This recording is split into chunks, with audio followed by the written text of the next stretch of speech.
Right. Well, ladies and gents, let's shuffle on now to a topic which is in the title. It wasn't clickbait. It is a thing. They Live reboot has been confirmed by John Carpenter's producer, wife. Um, yeah, good times. Thoughts initially before we dive into this? They Live reboot. Another Final, reboot. I posted that this is one of my, I guess you could consider it somewhat viral. I wouldn't say viral, but I posted this news the other day and my Twitter just kept going off about it because people were not happy about this.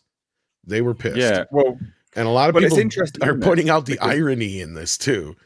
yeah, exactly. They are going to reboot. They Live they in They Live are going to be rebooting They Live, and thus, I mean, it's interesting, isn't it? Like it's Well, I came up with a new title, or at least I picked the winner. It's They Them Live. oh, brilliant! Love it, absolutely love it, love it. I mean, look, let's dive in. Let's dive into the news itself. So last week saw the news of a They Live reboot.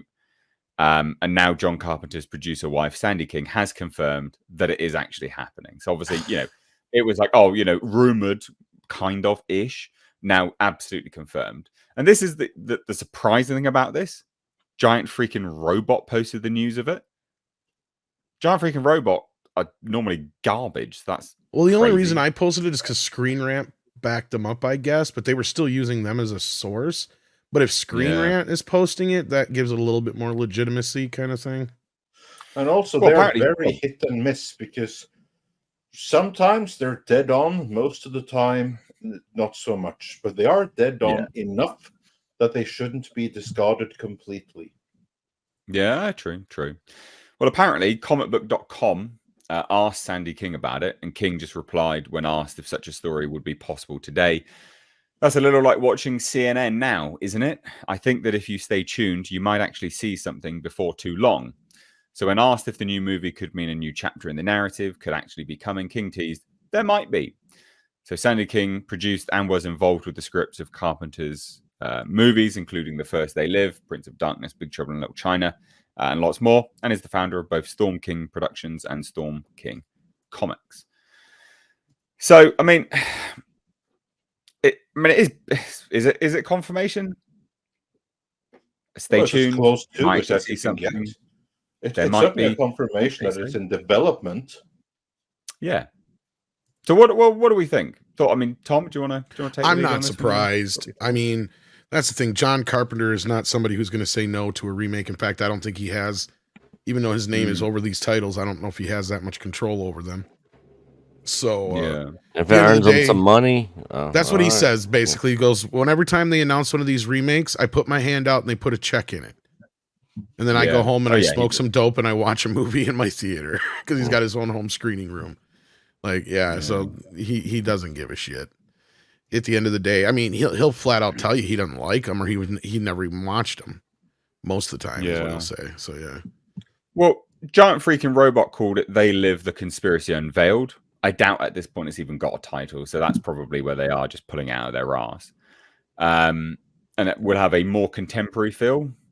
What does that mean? Modern days, obviously, I'd imagine. That's an obvious statement to say the least. So ridiculous. Well, the early rumblings about this were supposed to be a sequel, if I remember right. So I don't know if it still is the case or not. But well, he says that they say apparently that Matt Reeves will be directing it and Andy Serkis will be the starring role, which I doubt, quite frankly, but maybe. But I doubt it because Matt Reeves is doing. See, that's the thing. That's the part where I got questionable on the whole thing because Matt Reeves actually talked about it and he made it sound like it was in the past tense, like he was going to make it and then moved on. But that doesn't mean that the project wasn't still in development.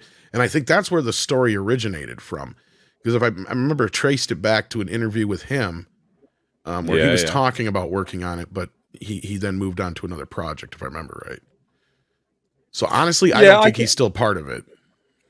No, I highly doubt it, especially with all of his sort of first look deal, I guess, with Warner Brothers if they re-up it at this point in time. I can't remember if they have.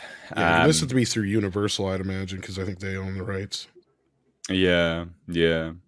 I mean, this is a terrible idea. I think this is an awful idea, quite frankly. I think they don't see the irony in it, right? Like that's the bigger problem here. And we talked a little bit about this the other day, Andre and I did on the morning show, and frankly, it's like, it's odd how the movie at the time it came out was a comment on Reagan's 1980s America, right? And how things have completely flipped on their heads now. And you could almost put the original film to a completely different political lens now. The problem is they won't see it the way they should. You know, and I know, and everybody knows that They Live might as well be called Trump Derangement Syndrome, the movie, because we know that's what it's going to be. They're even going to have a stand-in who's going to sound and act like Trump is the president. Guaranteed. And it's going to all be revolved around that. I would not be surprised in the least. That is certainly my worry with this as well. Yeah. Because, it doesn't matter. They can't get past it, Nate. That's the problem. Especially Hollywood. So pathetic. It really is. Absolutely pathetic. I mean, yeah. I really don't have much else to say on this. Andre was going to say something there, it sounded like, but yeah, because what scares me is the director of this. Because this director, he is someone that is hard down with the Trump derangement syndrome. This guy, it is important to note it's unlikely it is him. That he has ever even been in talks, even if it isn't him, if he has ever been approached. Because my worry with this, just imagine that if the original movie were real and you had an alien invasion and then you were doing a remake and the aliens were the ones doing it, taking the story back to fit their narrative.